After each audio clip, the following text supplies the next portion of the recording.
He reruns it. Right ahead.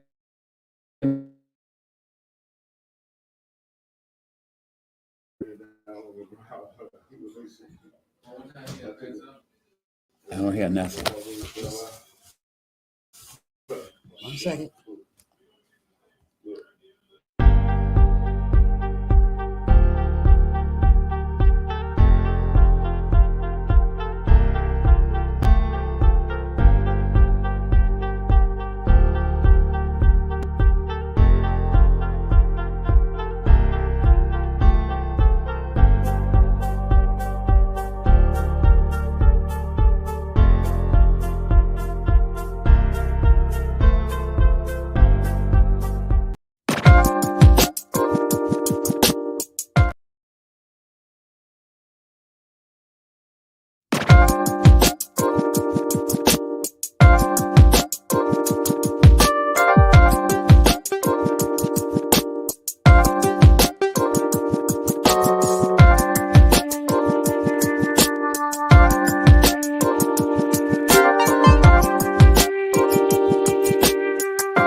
Good evening, ladies and gentlemen.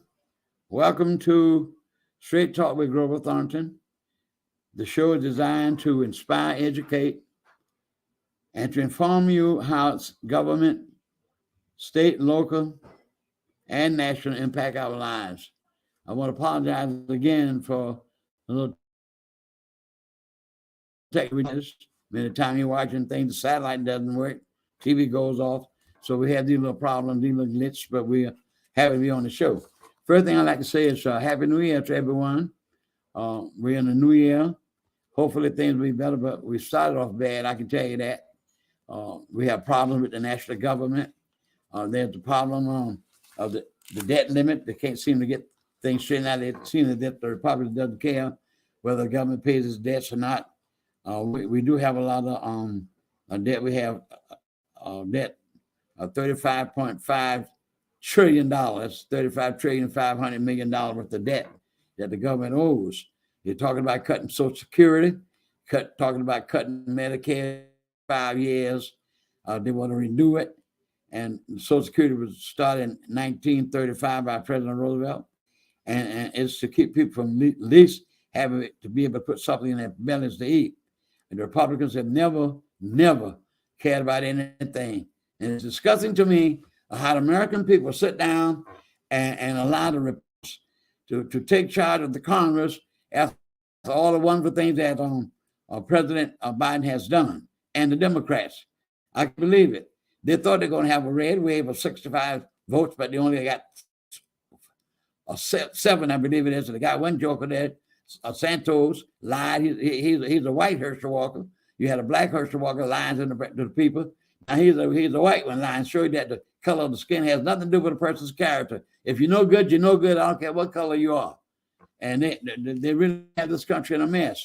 Now there's a mess with President Biden by having documents in his car. However, nobody can equate the same two things, parallel the same thing. Trump lied. Trump said the document, they had to get a subpoena for the FBI to search to see whether what he had. And of course, the FBI put them all out so people could see them.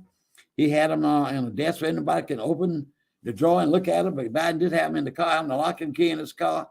And he should not have had them. No question about it. It was a sloppy situation with him. I'll tell him to his face. You knew that when you became president, you ought to know what you had in your office.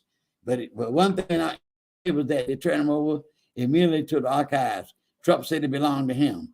So that's the problem that we have, and I hope that we can get that straight. But the Republicans are looking for something, and they're trying their best to parallel that situation with Trump, with Mr. Biden, and the two things are diametrically apart and they're different. Also, I want to say that we were surprised to see about these taxes. The hands run the government paid no taxes. 2 years they didn't pay $750 or one. Sometimes he didn't pay none. How you gonna be the president of the United States? All the people paying the taxes and he's not paying, but the crazy people are putting. They're going right away like a man like that and try to run for president again. You need to be in jail. All these other people are going to jail. Look what happened in Brazil. Mess around, they arrested 1,500 people immediately when they tried to overturn the government. But we're messing around. They're scared of Trump. Why should they be scared of him? If they put enough people in the jail, okay, you already got the Oath Keepers head man. He's trying to appeal. He got about 15 and 16 years. Now they're about to try the Proud Boys, and I hope he get the same thing. That's what they need. All of them. I don't understand. And I tell the Attorney General to his face, Mr. Garland, that's the name. Mr. Garland, if you don't put this man in jail, your name is going to be mud throughout history as long as this country lives, but people read the history. He need to be in jail. That's what he need to be. Discuss it with this country. It's getting worse. Also, now you got people also on the national level. They want an investigation. What I can't understand about the American people, McCain back in October, if he won the speaker's seat, he's going to have investigation. He's going to do, and they've already started. Oh, this thing about Biden with all over documents. Oh, they're going to really run with that. Now they find people in Ukraine. I'm sick of giving so much money myself. But the fact of the matter is, we're tied into that. And that man Putin is just killing people, bumming their infrastructures. And we're not dropping a bum on Mr. Putin's place. His cities are intact. I don't understand it. I really don't. We have so many grave problems. It's getting worse and worse in this country, in the world. It's getting worse and worse. And we need to do something. Then there's the January 6th committee. They finished their job, and I thought Mr. Proud, excellent job, the whole committee. And Ms. Cheney, she was defeated because she wanted to do the right thing. That's the price you have to pay when you do what's right. You do things that's proper and right, you're going to pay a price for it. So did Jesus pay the price of their life, coming to save somebody like us. We don't even deserve it sometimes. Don't love each other, killing each other. It's awful. The Republicans they don't want to remove these automatic type AR-15s off the streets, military weapons. It's awful. I just don't know the fate of our country. If we did come out and vote and to remain a democracy, and all those people that tried to overturn this government, they plotted that before the time for it to happen. They knew they were going to do this. They wanted to keep Trump in power. This is not a dictatorial type country. That's what Trump wanted to be. But we need to show him. The next thing I want to say, we all are going to something in this net with our young people, with drugs, with incarceration. We need to work with our young people. We got to cyber better for the young people. There's a lot of problems throughout the. But I can tell you one thing, what it is, we're away from God. And as long as we're away from him, we're going to pay a price. And it's just like the children of Israel did. I think about we coming to honor Dr. King. And Dr. King, there are only two people that have a federal national holiday. And that's Dr. King and George Washington. Now we have presidential days and all that, but as far as a federal holiday, George Washington and Martin Luther King Jr. have a national federal holiday.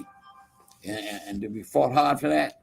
And I got to say this, that I'm not saying this for no special privilege to get no special thanks, but my fraternity, Alpha Phi fraternity, one of the first ones started that, and people all over the country, all our chapters give money, and other people from all fraternities, authorized, all American people. Dr. King belonged to every one of us, and we got that memorial in his honor, and he deserved that. And talking about him, and we got a wonderful guest coming on the show. We're going to be talking about Dr. King. and I'm going to show you that the Elder magazine in 1986 with a magazine of Dr.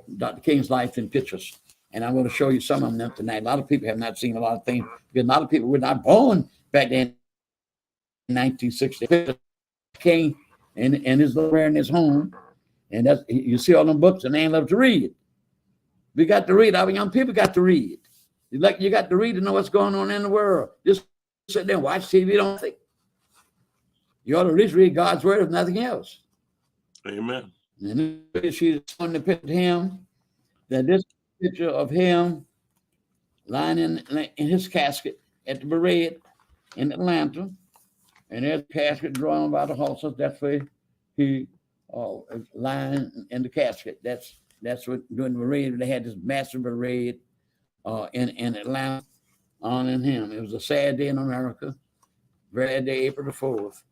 That's another one we're going to show. And I'm not seeing this. They don't show this anyway to the people. Now, this is Dr. King on the balcony at Lorraine Motel in Memphis, Tennessee. And he was standing on that balcony. Jose Williams, 2 or 3 other people. And the shot came from over some rental house, rundown place. But I still say this. That man did not, he was hired to do what he did. Earl Ray shot the man, dropped the rifle, they find it and all of that. But how a poor man like him running around robbing drugstores and convenience stores, where would he get a whole suitcase of money when they arrested him? When the FBI got him, where did he get a whole case of money? But I'm going to tell you, the book I have in my library here, I read the book about the dreamer, and man said one thing, and I say this, I believe this the day I die. The government killed this man. Our business people, let me tell you, they lost 3,000 helicopters in Vietnam. 3,000. And one of them probably called over $1 million. 3,000 helicopters. If Dr. King marching all in the street, they could have said minutes. But when he started talking about the Vietnam War, where people suffering in this country, people are hungry, the richest country in the world. I'm looking at the TV every day. They're talking about feed American children. I don't understand that. Why should any child in America be hungry? The richest country in the world. Why should they want people with illness and mental problems, sleeping on the streets in Los Angeles, all around, sleeping on the street, cardboard boxes and wrapped up in plastic, trying to sleep on the sidewalk. It's ridiculous. And one man is worth $129 billion. I can't believe that. But anyway, these are some of the society problems that we have. Now look at this massive group of people that was at his funeral in the streets. The massive group of people. And now, I want to, that's the last how many more we have. Because we're going to be past 8:30, and I've got to make up that 15 minutes lost tonight and get started. So I'm not going to let that worry me. Next thing I want to show you, this picture here, it's how black folk got together in 1955. The boycott of Montgomery, Alabama. People work as a team. They walk to work. They had carpools to work, and that was one of the demonstrations. Now, a few of the things that Dr. King said that was very important to me.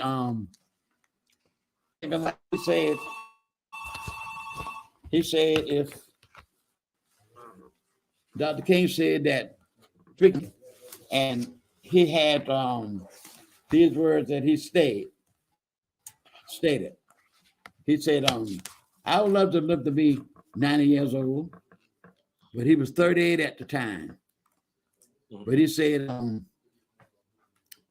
if you're 38 years old and you see things are happening and you're afraid to speak, you're afraid to have a cause, a strong principle, to take a stand, to take a stand, and you're afraid, you'll be 90, but you were just a dad at 38.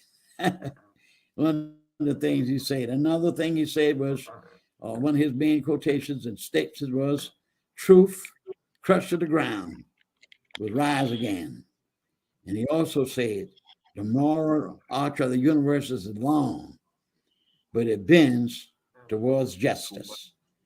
These are the things that Dr. King stood for in his life, and that he gave his life for his people. He was like a Moses. When Moses led the people out of Egypt, and what did they do? All the wonderful things God showed them, all the miracles, turning the water into blood, the flies, the frogs, no water, all of that. And they still turned around when Moses went up to get the 10 Commandments, and they started worshiping a golden calf. I can't believe it, but that's what they did. And yes, think of black folk parallel as a metaphor towards this. God led us through Dr. King, NAACP, a lot of work, a lot of people lost their lives. And what did we do? We the golden calves of drugs, black people, incarcerated, many of them. The golden calves are not getting involved in the community for voting. They don't get the education. They started these rap music. I have a lot of respect for some of the rap music, very nice, but not the type that bring down black women. And all type of evil things about the own race of women. How disgraceful, how disgraceful. These are things we got to do as a race of people. Now, I'm going to be talking about Black history next month. I think I'm going to be talking about Black history. And I'm not going to take more than 2 months to talk about, 2 to 3 months. Segments on me talking about the black race. I'm going to be honest with you. Because we got a lot to do with shaping ourselves as a people. These guns and this killing. Like one weekend in Chicago, 100 people shot, dead. Unbelievable. Now, I wanted to say these things because that was just the beginning, honoring this great man who gave himself a life that he could have lived longer, but he decided to do what was right. 30, 40 times in jail. And he wrote a letter, which the Black history, I will be showing you some of the pictures that I have on my wall in my office about black folk. And I have a frame of the picture that's really showed Dr. King's letter that he wrote from the jail. And how the ministers in Memphis came down and discouraged him. They thought they discouraged him. About March. And he went to Memphis because men who were garbage workers did not have a living wage. The greatest country in the world, people do not have a living wage. It's unbelievable. $7.50 is a minimum wage of $7.25, but they can't pay you under that. But a lot of people ain't more than that now. But there's so many do not have a living wage. And America has never been equal and fair with the distribution of the wealth in this country. Never. And when Republicans saw that trickle-down economics with Bush, Reagan, that trickle-down economics, a lot of people suffer. We really have children hungry in America. Senior citizens living terribly in the richest country in the world. I can't understand it. But how can we make that change? We got to be willing to get out and vote. That's the only thing. As black folk, we don't have no money as a race of people. No race in the world has accomplished what we did from the time we was in slavery. We had to fight slavery in 1865, and the 13th Amendment did away with slavery. Then here comes 1877 with Dred Scott case. Then here comes the 1896 Separate but Equal case, with against black folk discrimination for 58 years. From 1896 to 1954. 58 years. And we know what? We are still struggling in this country. Still struggling. Racism. Now they turn into the Jewish people. Unbelievable.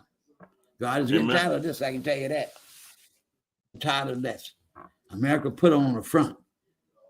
When I read the other night from the book I was reading about World War II, and where the Jewish people just slaughtered. They slaughtered out of 6 million Jewish people they killed, the Nazis, 1 million were children. Would you believe that? 1 million were children.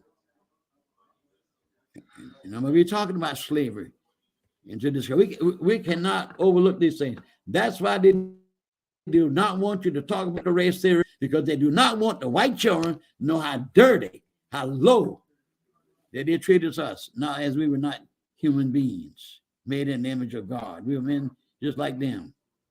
And white women to me just like black women. And they took advantage of black women. Took advantage. Young girls took advantage. I get sick about it when I see it. When I be reading, sometimes I want to cry. To read and see the thing they did to black children, black people. One black woman had to come down to Ruby Ridge, teach one black girl. They took all the white children out of school to the color of one girl's skin. And nobody came up condemn white people. This white woman came all the way from Boston and taught that one child in that big school by herself. So we have a lot to do with the race of people. I don't have to come down with something about people. I'm telling y'all way in advance. And I'm not scared. I don't care. I speak out myself. And my gentleman I'm going to have on this show tonight speaks out. And that's the only way we're going to get something done.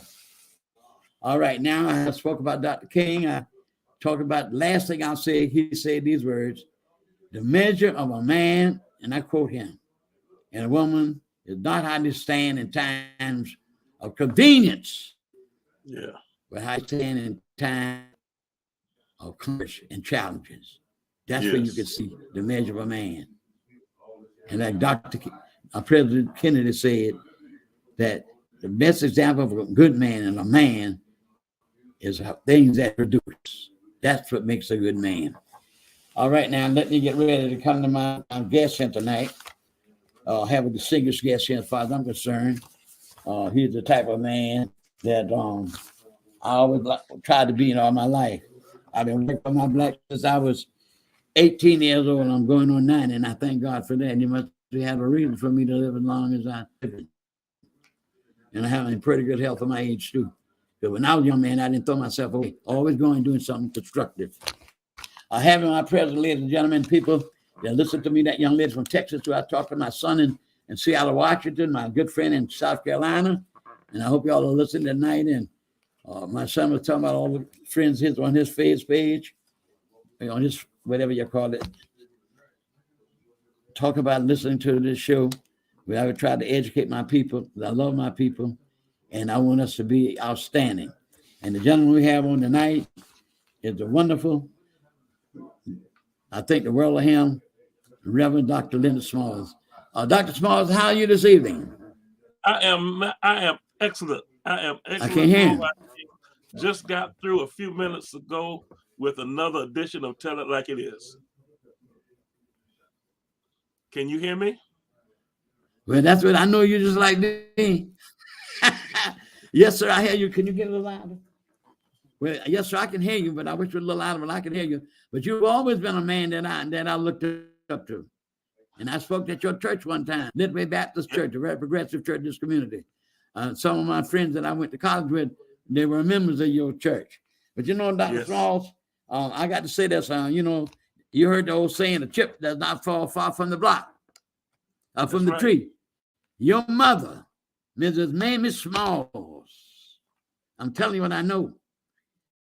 She's now 100 years old. I know it got to be about 100, right? She is 100, be 101 Dr. Smalls, next month. can you hear me? She will be 101 next month. Isn't that wonderful? And I want the world to know that his mother was one of the top leaders in the political advisement when we demonstrate downtown on Broughton Street and we opened the doors of Martin Luther King Jr. said Savannah was a more integrated place in the South. That's right. I had a chance to meet Dr. King. I had a chance to meet Thurgood Marshall. I had a chance to meet Ms. Constance Morley, who would have been the first Black woman on Supreme Court instead of Brown. And even Ms. Brown spoke highly of Mrs. Constance Morley, who put Black kids in the University of Georgia and all that foolishness in Mississippi with James Meredith. She was a marvelous lady. And I came on one day and saw the tenant when she died from that old cancer. I was really hurt. But your mother was an outstanding person, Mrs. Mamie Smalls. Now, and this right here, I'm going to up to the people. This organization, that's one of our ballasts where we had strong leadership. And your mother, this was the executive committee, and my name is right on it. Grobathon, I was on the executive committee. Your mother was one of the outstanding workers in the political advisor kind of demonstration we did, Mrs. Mamie Smalls. And you, sir, a chip off the old block. And I would have been disappointed in you if you had been on the opposite side. And you know, I tell it like it is now. You know me, Reverend Smalls. I'll speak. Reverend Smalls, you know, I'm so happy to have you on the show. And I want to ask you, I'm going to ask you some questions dealing with our city. But let me ask you something on a national level, if I might, sir. Being a man of God, this is my perspective. Would you think one of the problems that we have in this nation, in the world, as a matter of fact, but I'm thinking about this country now, where I live, is that we're away from God? What's your thinking on that? Am I wrong with my theory? There is no doubt that at this juncture, America has morally slid away from its bearings in terms of its relationship to God and religion. Even those who are purporting to be religious practitioners are not really religious people. They are businessmen. They are people who are taking advantage of folk. For every real preacher, we've got 100 preachers that are just in it to see what they can get out of it. And so we are in a case of almost moral bankruptcy in the nation.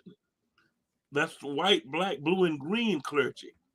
But then when it comes to black clergy, which is our bastion and has been our bastion for strength, for human dignity, we are now bankrupt in our black clergy. Our black clergy does not stand up, speak up, or show up for the issues that beset the community. Black clergymen showed up at Ebenezer. They showed up and told General Sherman 160 some years ago what he ought to do for black folk. We don't have a group of clergy like they did that day. Men who were born slaves, men who understood the power of the white community at that hour. We are so much better off materially and so much worse off in terms of our determination to see about more than ourselves. Right now, the black clergy in Savannah are weaker than they've been in my lifetime. You know, Dr. Smalls, I'm glad you made that statement. Civil rights struggle, I can name you outstanding men. I didn't know you then as a young man because I'm older than you, but because I could tell you about the wonderful work about your mother. But I can remember I worked on the camping like Reverend Stale, pastor of Bethlehem Baptist Church. He sued the Board of Education to integrate the schools. Reverend Jadon, Methodist Church, Reverend Patterson, Reverend Quarterman, the leader Dr. Gilbert and Mr. W. Lloyd, Bishop Scott. All those men had backbone. What's wrong with the minister today? And listen, white people do not take care of them. White people do not take care of them. And they were like a man like Dr. King at 28 years old, turned the country and the world upside down. And like you said, they're not the same. Why is it? What is it? You being a minister. For instance, you take for instance, King, I don't know what everybody's view. Yeah. But Dr. King warned us of the fact that as we became materially better off, we would become morally less determined. He warned of that because it started happening while he was fighting. That's why he had to write the letter from the Birmingham jail. And he did not write it to the White Citizens Council, to the Ku Klux Klan, or anybody else. That letter was written to other black clergy because the slide away from black clergy being moral agents for the black community had already begun. And so, and at the end of King's time, the very next movement was to take the movement out of the church and try to put it in the banquet hall or try to put it in the conference room. And the church is our moral foundation. We can do anything under the Sir. moral strength of serving God, but we can't demand righteousness from greed, from avarice, from material hope. The difficulty is people with no money, and I'm going to say this, the average pastor now has a great front. He drives a new car. He lives in a cul-de-sac, but they don't have any money. They literally, they're from paycheck to paycheck. And they've credited themselves in the holes, and so they feel like they can't speak because anything taken from them will be a disaster. Whereas if like you said, I grew up in a house where I was taught to have something, to save some money, to not need the system. So for the last 30, 40 years, I haven't borrowed any money from anybody at all. I don't buy fancy cars. I don't buy houses that I can't afford. And so we've been able to amass rather than have to beg. So that independence and the fact that Litway Missionary Baptist Church is a sure place for me to pastor from. Litway supports my efforts in the community. Litway, that makes the big difference.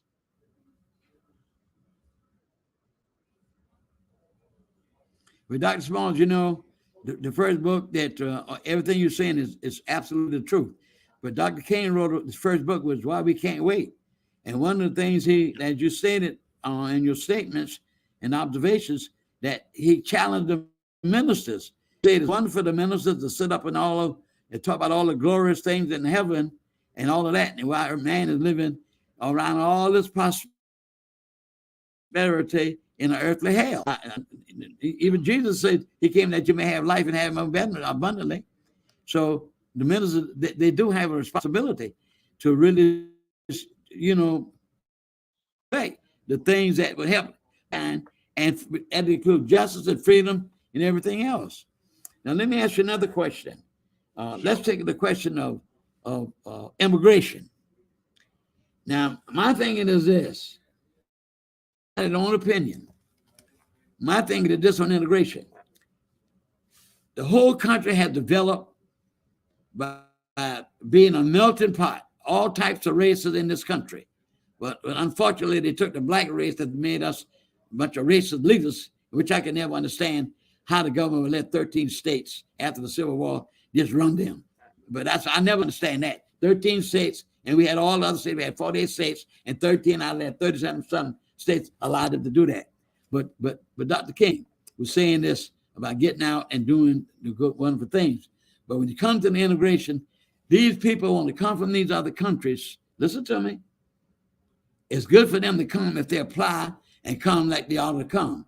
But just to leave their countries from these places like Nicaragua and all those places down in that southern border and politics like that, they take away jobs. They take away resources that could be for the American people.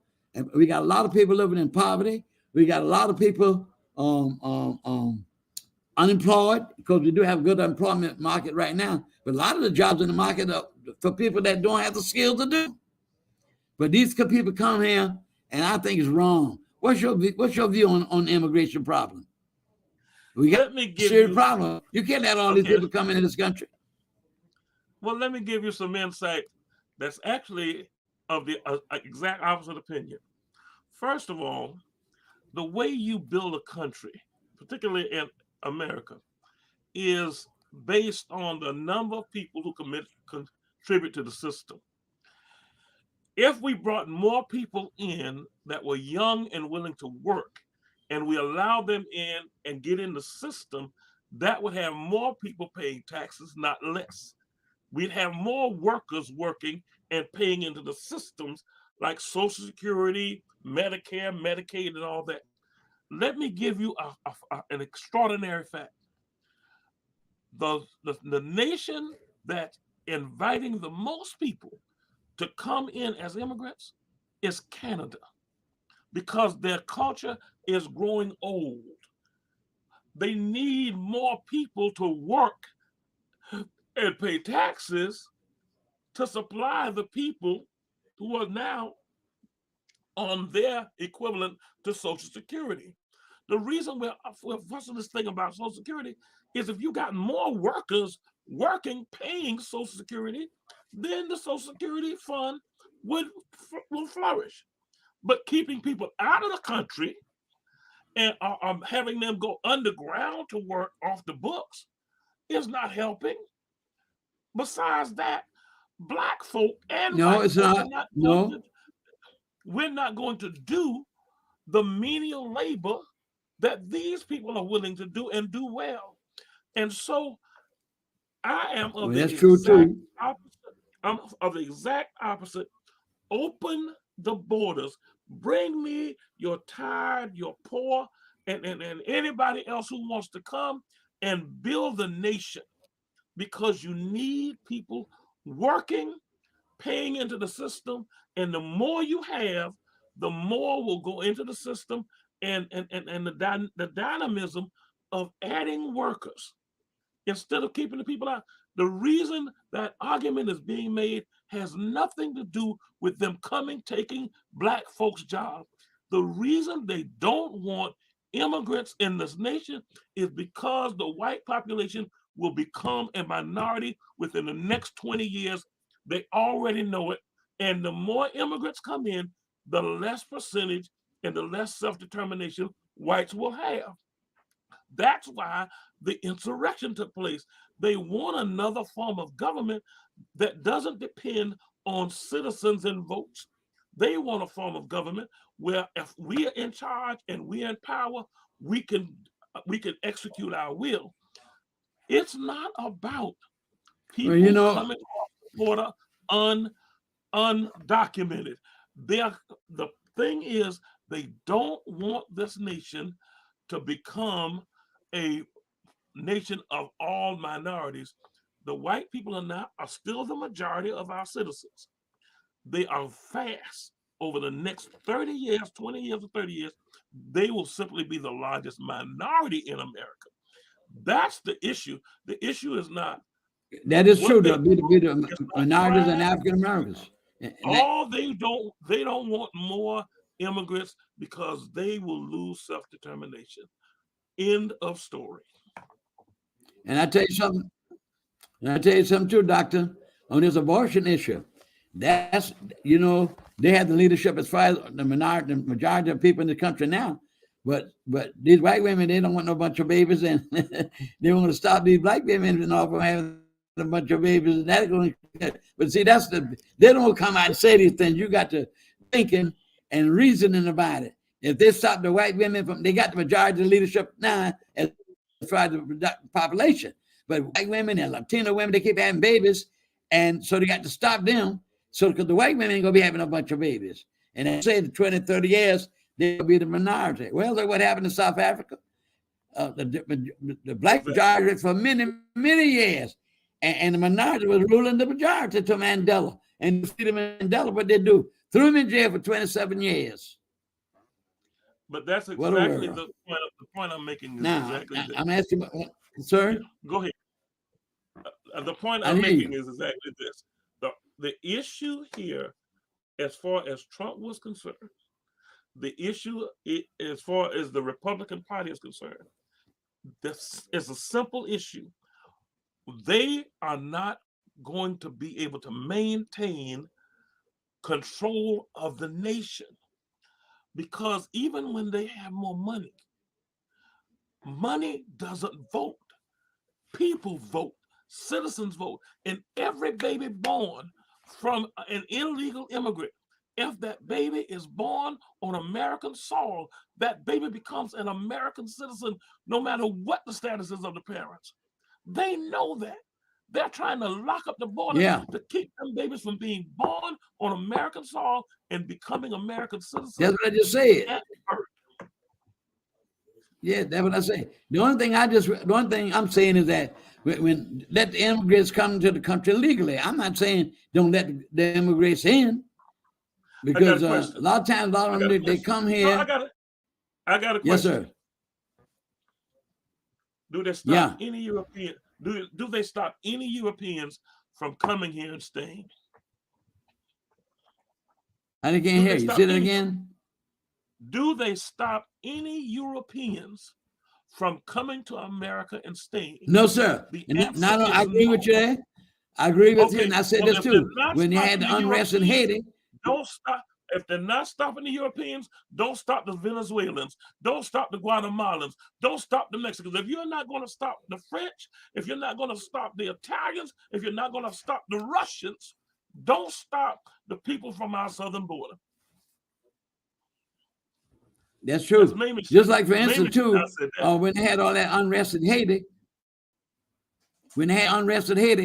and they can't stop them trying to leave from all that unrest and confusion and killing, what did they do? They turned them back. They made them turn around and go back. So that's all I'm saying. I had Yes, one they more did. question I want to ask you. But they did that because they were black. They did that not because they were Haitians Yes, or not because they were immigrants. They did that because they were no, black. they're black. Oh, they did that because they're black. Now, what? Now, let's look at the economy a minute about the wage. I did a research on by calling. I didn't bring it with me tonight. I'll talk about it some other time, but I had it broken down, or what a House of Representatives person made by the hour and by the month, by the hour, and I compared that to what the average citizen was making. It's unbelievable how much money they make and how much money they make an hour. I didn't have it with me. It's terrible. But they don't want to give you $15 for minimum wage. Because if a young man and a young lady marry, and both of them are working, and $15 an hour would give them 31 something $1,000 a year, then both of them would have an income of $67,000 a year. They could qualify for a house. You could never qualify a house with no $7.50 or $12 or $20 an hour. You see what I'm saying? Well, here's the thing. But they don't want to give you, the Republicans give you the minimum wage, an increase of $15 an hour. Well, but here's what's your view on that? What happens is it's a simple thing for me. Poverty breeds crime. Poverty breeds additional desperation. It's not based on race that we have more crime in the black community. It's based on poverty. When in the 30s, Lucky Luciano, Maya Lansky was Jewish. Dutch Schultz was Dutch. Um, um, Al Capone was Italian. Okay, so but all these men had one thing in common. All these crooks, they were born and being raised in poverty, which turned them into crooks. And so here's the thing: why would we think that people who are being kept systemically in desperation won't resort to crime? It doesn't make any sense. And if you keep a person, if you're working and you can never get ahead, you can never keep up, you're watching your mother suffer, you're watching your sisters and brothers suffer, you're gonna try something. If you're any kind of young man, you're gonna try something, you're gonna take a chance. And you shouldn't, but you do. So the way we can stop these things, we've got to make mechanisms for upward mobility. Today, not yesterday, not last week, today, I had two young men with me, both of them ex-offenders, who work with me on the float for the Weeping Time for Martin Luther King Day Parade. These young men have been working with me for months, okay, on different jobs, doing different things. They're good workers, but they can't get ahead on a regular job. They can't pay their bills on a regular job that they can get. So we've got to come up with mechanisms for upward mobility. And we in Savannah, we do have a chance to really change things. The logistics the fundamental logistic landscape in Savannah is exploding. The number of million-plus square foot warehouses in Savannah that have been built and brought online in the last 5 years is unprecedented. We have jobs and job opportunities. We need Yes, sir. I saw all them. I saw all them big warehouses. Yes, sir. You're right with that. We got to plug people in. We got to settle the mechanism to take these kids from off the corner and put them in the warehouse where they can make a living and pay for their children to go to college. And I've done it, and you've seen me do it since the time in the 1980s when I painted your church, First Africa. From the time I painted that church, I've been helping young people get on their feet out of the crime revolving door and into life. We can do this, but we need no question about that. To do it. We can do this. You know, Dr. Smalls, I have always hated. I can remember when you're not telling a lie, let the people know this. You had a house with guys who were on drugs, but you had them trying to rehabilitate them and get them trained, put them in a job and to work. That I know. That I know for a fact. But I've always advocated when these people, instead of having a pipeline from the school right to the jail, or right back over and over and over, drugs and no work, why they don't try to train these people some skills while they're in jail? And you can have companies to get them a chance to work. Why? Actually, they tried. I was talking with a young man today. Go do some. They tried that about 30 or 40 years ago. About 30 or 40 years ago, the system in the state of Georgia was called, watch this, the Department of Rehabilitation. It had the term rehabilitation in the name of the correction system.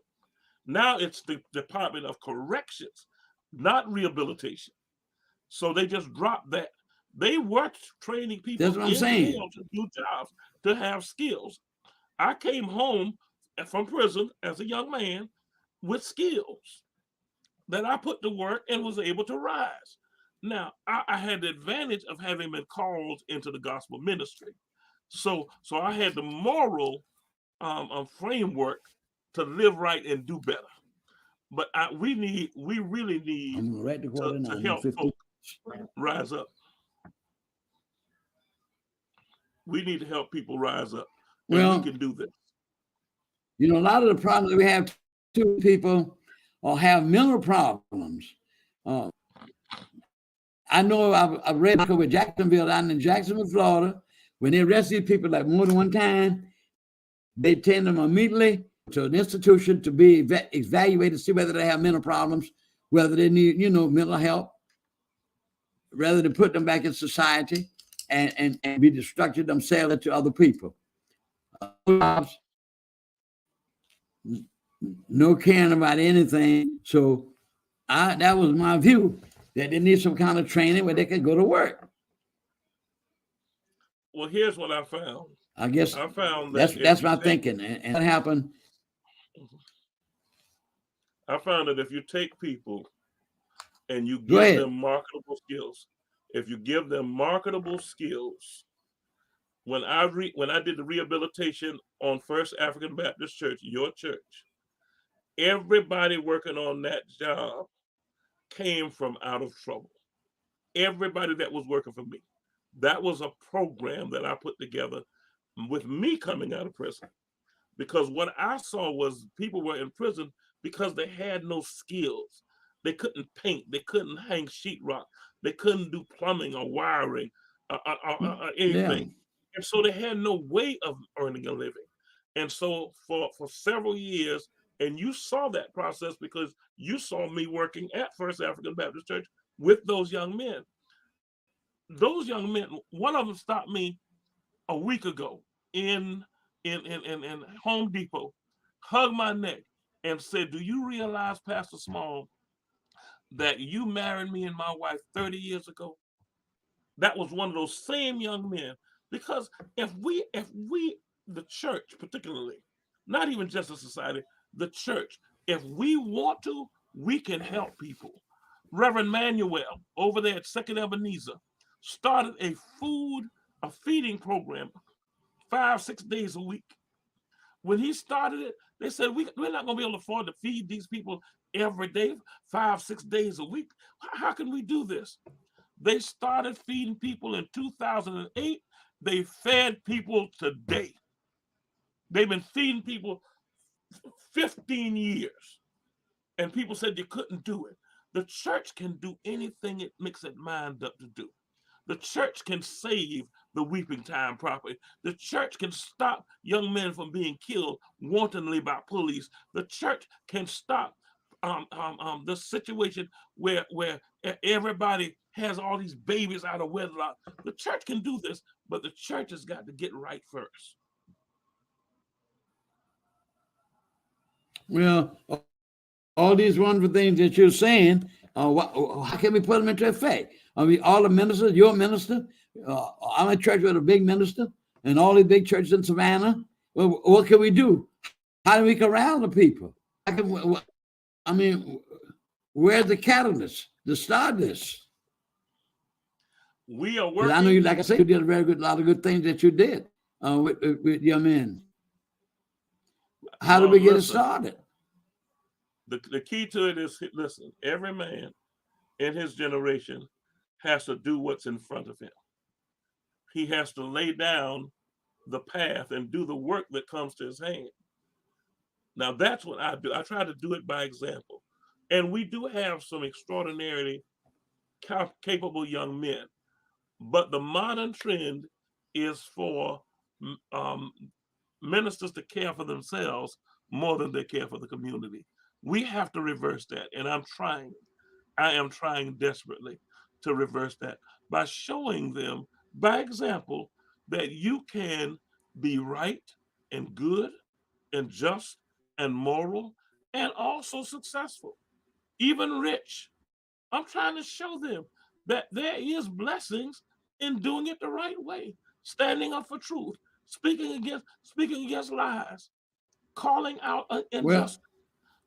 We do well when we do it God's way. They're not trusting God's way. They're not trusting to tell the truth in spite of. I'd love to see that happen. That the ministers in this community will get together and do a lot of things that you're talking about doing, because this cycle of incarceration over and over and over. These young men were walking the streets, standing on the corners. Y'all not doing your job and moving within the community.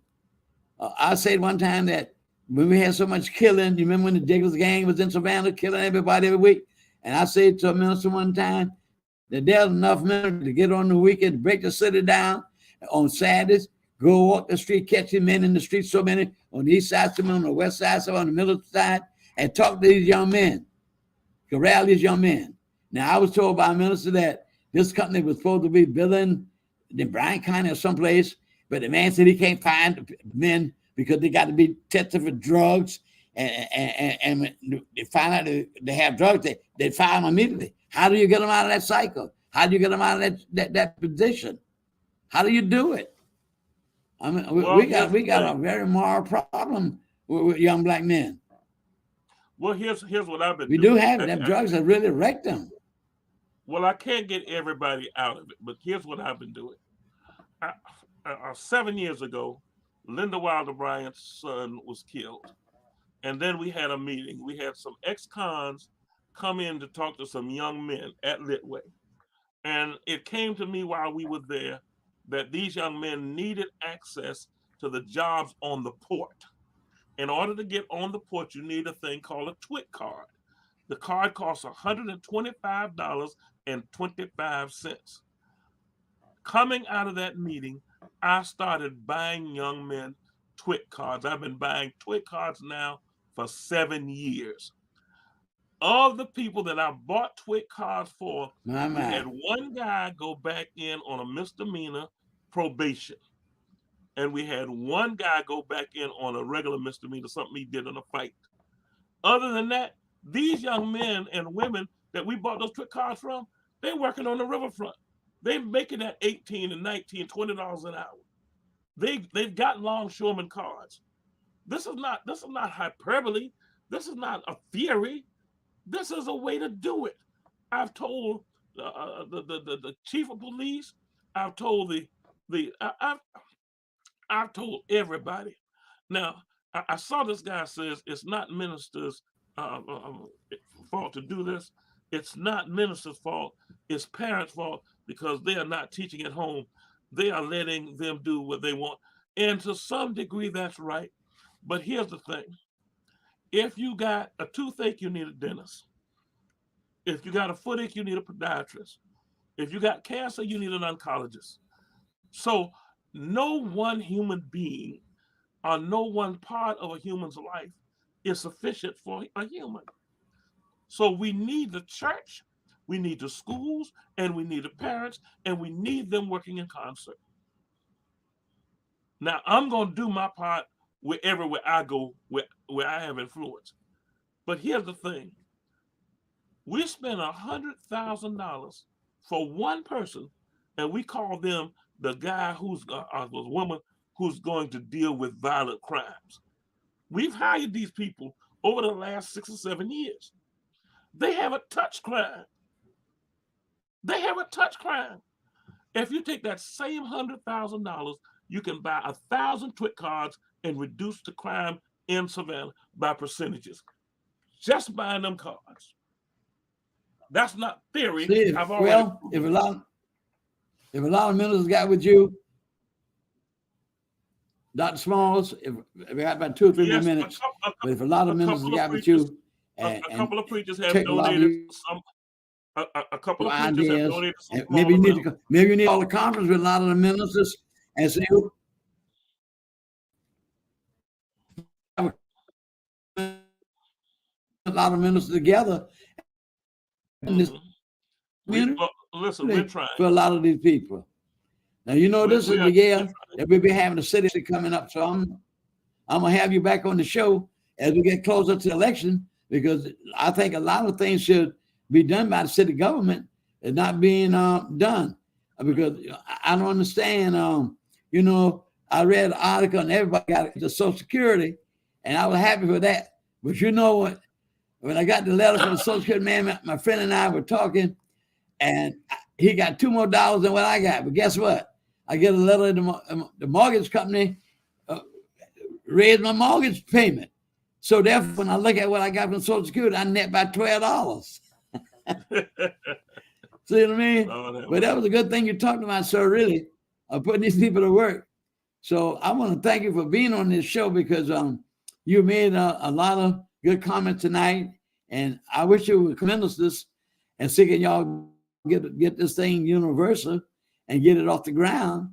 And I'll always be grateful to you, because I got my first start working in mass communication some 20 years ago. And I went from there to Chester Dunham show, and then I have this online show. And I'm grateful to you, because you've been a person. I hope you'll see Savannah, listen to what he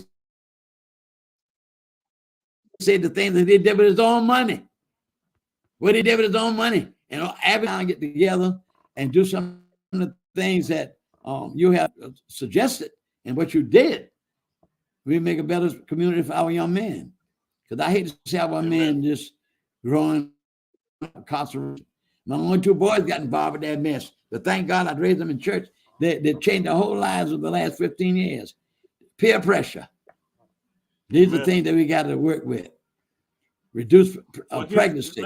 That's another problem. Let me give you one more thing. Then another thing I say to the parents. Yeah. You have to do one more thing. You have to give equal opportunities. A young man went before city council today or yesterday. A young man went before city council to try to get a license to do business. Now, I'm against alcohol, but it was for an alcohol license. We have 600 and some alcohol licenses in the city of Savannah. We have less than 10 that are African American. That is an atrocity. in 2022. We've got to get the playing field even. For the city council to turn that young man down the third time when he's trying to do everything he could, that's just wrong. Did they give a reason why they turned him down? Well, Did they give a Linda reason? Linda Did they give Wilder a Bryant reason why they turned him down? Linda Wilder Bryant said she talked to the neighbors and they said they Say it didn't want again. it. Linda Wilder Bryant said she talked to the Oh, neighbors ridiculous. and the neighbors said they didn't want it.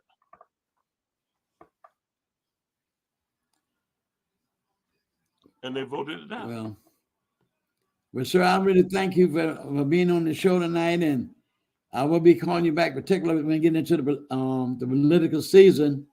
We have a mayor race this year that's very critical for some of the things that really need to be done in the city of Savannah. And I like to know about the poverty rate. Is it the same as reducing? Like Dr. King said, 3 things he really like to do is to reduce poverty and violence. Those 3 things, poverty and violence. And we have to work towards that and have to do that with people like yourself. So I would like to see you call a conference together and tell you ideas of some of the ministers and see if we can make this a natural thing in our community to make it worthwhile and save a lot of our young people. Because I'm going to be honest with you. If the trend does not change, our young women won't have no decent men to marry. But they all be in the jailhouse. Thank you for we got to make a change. We got to change the paradigm. We got to do it. Yeah. So I want to thank you very much for being on our show tonight. And I'm sorry that we had to start a little late with little technical problems, but it takes time to work a lot of these things out. But even though I'm a little past 8:30 because I'm making up that time, but the thing I want to say is that we want to thank you very much for being on the show again. And I'll be calling you and I'll be listening for you to put this effect, what you were talking about today. Put in. All right, sir? Thank you very much, Reverend Smalls. And give my regards to Miss Mamie for me. You be blessed. Thank you. All right, ladies and gentlemen, this is the show to end tonight, but I want to close as I always say that we must keep our faith. Like this. Like this. Like this. Like this. Like this. Like this.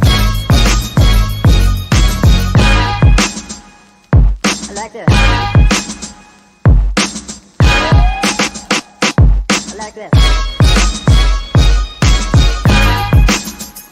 Like this. Like this. Like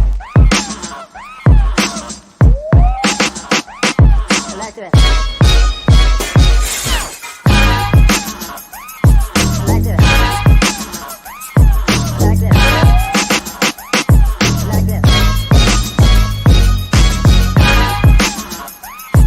Like this. Like this.